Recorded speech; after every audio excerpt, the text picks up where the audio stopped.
ये कहानी है एक कृष्ण भक्त की। एक व्यक्ति था, वो कपड़े का व्यापारी था।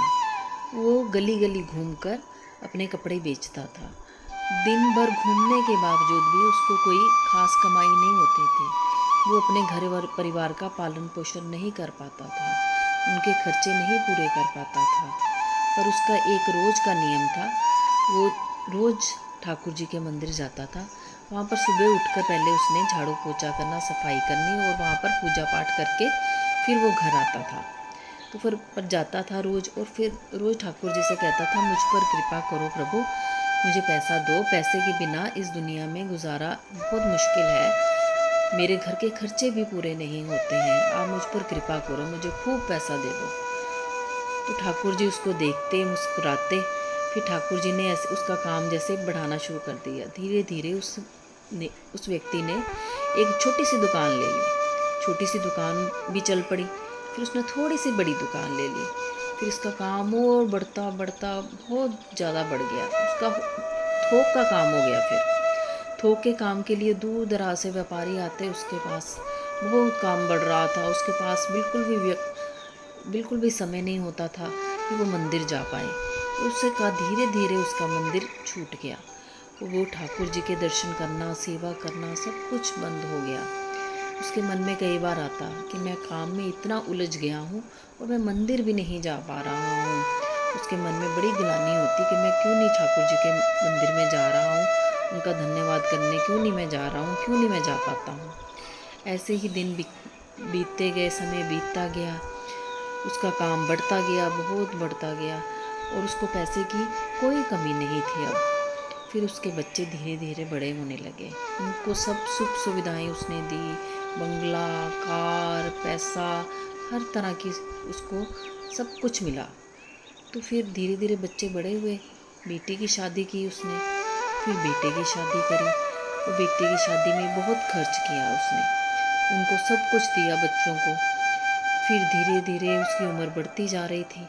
उसका शरीर जैसे कमज़ोर होता जा रहा था। पर वो फिर भी सोचता था कि मेरे पहले दिन कितने अच्छे थे। मैं मंदिर जाता था, मैं पूजा पाठ करता था, वहाँ मैं सेवा करके आता था, झाड़ू पोछा करके आता था। पर उसके मन में विचार आता था कि अब मैं इतना बड़ा आदमी हो गया हूँ, मैं वहाँ जाके झाड़ू पोछा कैसे कर सकता हूँ। इतना बड़ा व्यापारी वहाँ ठाकुर जी के मंदिर में जाके झाड़ू पोछा करेगा तो कैसा लगेगा। ऐसे ही उम्र उसकी बीतती गई। फिर उसकी धर्मपत्नी भी बैकुंठ धाम चली गई। फिर वो पैसा तो बहुत था, पर उसके पास मन की शांति नहीं थी। वो कहता कि प्रभु मेरे पास सब कुछ है अब, पर मेरी मन की शांति नहीं है। फिर एक दिन वो मंदिर गया, उसने ठाकुर जी के दर्शन किए। फिर उसकी आंखों से आंसू बहने शुरू हो गए।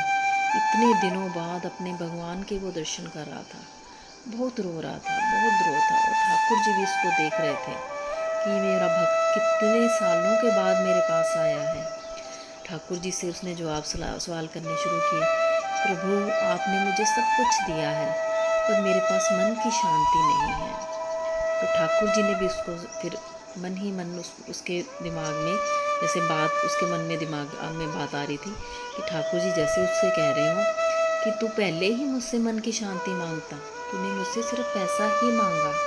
अगर मन की शांति मांगता तो सब सुख सुविधाएं मैं तुम्हें देता, तुम्हें हर तरह का सुख तुम्हें मिलता, पैसा भी, कार भी, बंगला भी, गाड़ी भी, सब कुछ तेरे पास होता। और तुमने सिर्फ पैसा ही मांगा मेरे से, कि तू पैसे के चक्कर में उलझ गया। तो जो फिर उसके वो कहता भगवान कहते कि मुझे मांगो, मुझसे मुझे मांगोगे तो मैं आपके साथ होऊंगा, तो आपके पास किसी चीज़ की कमी नहीं होती। जब दुख होता है तब हम परमात्मा के पास जाते हैं। दुख एक ऐसी चीज़ है कि वो इतना भोला भाला है कि जब वो जाता है भगवान के पास, वो खुद ही नष्ट हो जाता है, और उस भगवान उसको नष्ट कर देते हैं। और देखो सब सुख सुविधाएं उसके पास होनी शुरू हो जाती हैं। भगवान सिर्फ यही चाहते हैं कि दुख हो सुख, दुख में तो हम याद करते ही हैं परमात्मा को, पर सुख में भी परमात्मा को भूलना नहीं चाहिए। क्योंकि हमने उसकी ठाकुर जी किसी की सेवा का बकाया नहीं रखते हैं। उस व्यापारी ने ठाकुर जी की खूब सेवा करी। भगवान ने उनको खूब कार, कोठी, पैसा, बंगला सब कुछ दिया, पर वो धीरे धीरे भगवान को भूल गया। पर मन की शांति उसके पास नहीं थी। मन की शांति सिर्फ प्रभु के चरणों में आकर ही मिलती है। जब हम प्रभु के चरणों में आ जाते हैं तो मन की शांति भी मिलती है और सब सुख सुविधाएं भी मिलती हैं। इसलिए हमेशा भगवान को सुख और दुख में हमेशा याद रखिए। राधे राधे।